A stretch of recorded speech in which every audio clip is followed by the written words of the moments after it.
ममता वाराणसी में बीजेपी को घेरने का प्लान बना रही हैं, तो कांग्रेस राष्ट्रवाद के मुद्दे पर बीजेपी को घेरने की तैयारी कर रही है। राष्ट्रवाद यानी वो शब्द, वो मुद्दा जो हर चुनाव में सबसे ज्यादा सुनाई देता है। बीजेपी राष्ट्रवाद को चुनाव नहीं, विचारधारा से जुड़ा मुद्दा बताती है। वहीं अब तक कांग्रेस राष्ट्रवाद को लेकर बीजेपी पर निशाना साधती रही है, लेकिन अब कांग्रेस राष्ट्रवाद को मुद्दा बना रही है।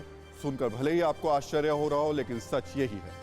1971 की जंग, यानी जिस जंग में पाकिस्तान की हार हुई, पाकिस्तान के 2 टुकड़े हुए, इस जंग के 50 साल पूरे होने पर कांग्रेस पूरे देश में विजय दिवस मनाएगी। इस जंग से जुड़ी यादों को लेकर कांग्रेस ने अपने मुख्यालय में एक प्रदर्शनी भी लगाई है। कुल मिलाकर अब कांग्रेस भी राष्ट्रवाद के रास्ते पर है। सवाल ये, ऐसा क्यों?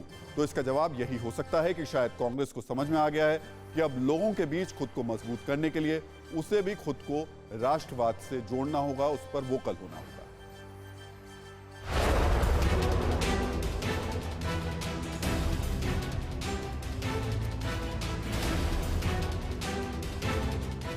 इतिहास में दर्ज गौरव गाथा को याद करने के बहाने अब कांग्रेस के कदम राष्ट्रवाद के पथ पर आगे बढ़ रहे हैं। कांग्रेस मुख्यालय में यह प्रदर्शनी भारतीय सेना के उस गौरव अतीत को याद करने के लिए लगाई गई है, जब भारत के रणबांकुरों ने पाकिस्तानी फौज को घुटने टेकने के लिए मजबूर कर दिया था। इस प्रदर्शनी के बहाने कांग्रेस 16 दिसंबर यानी उस तारीख को याद कर रही है जिस दिन पूर्वी पाकिस्तान यानी मौजूदा बांग्लादेश में पाकिस्तान की सेना ने हथियार डाले थे। सेना के गौरवशाली इतिहास को याद कर कांग्रेस ये बताना चाहती है कि उसके शासनकाल में ही भारत के सबसे बड़े दुश्मन मुल्क के 2 टुकड़े हुए थे। देखिए, ये सेना की जो जीत होती है और नेतृत्व की जो डायरेक्शन देती है, अब उसमें से चुनना, परंतु जो पाकिस्तान के 2 हिस्से 71 में श्रीमती इंदिरा जी ने किया और पूरे विश्व को बताया कि हिंदुस्तान एक ताकत उभर कर विश्व में अब एक बड़ा रोल प्ले करेगी, वो इसलिए इतना बड़ा दिन मनाया जाता है। राष्ट्रवाद पर कांग्रेस उस वक्त वोकल हो रही है जब पार्टी के नेता सवाल उठाते रहे हैं।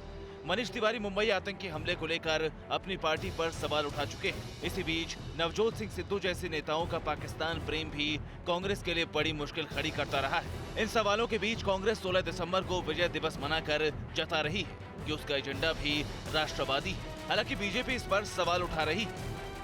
1965 में भी हमारी विजय हुई थी।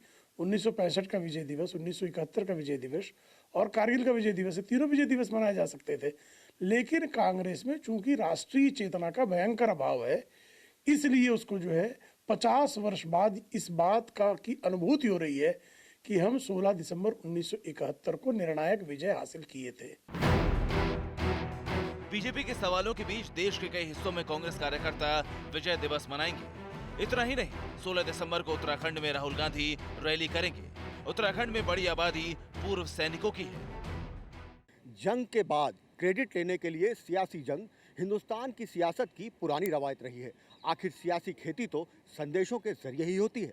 दिल्ली से कैमरामैन संजीत के साथ कुमार विक्रांत सिंह, TV9 भारतवर्ष। परवाह देश की, सोमवार से शुक्रवार रात 10 बजे TV9 भारतवर्ष पर।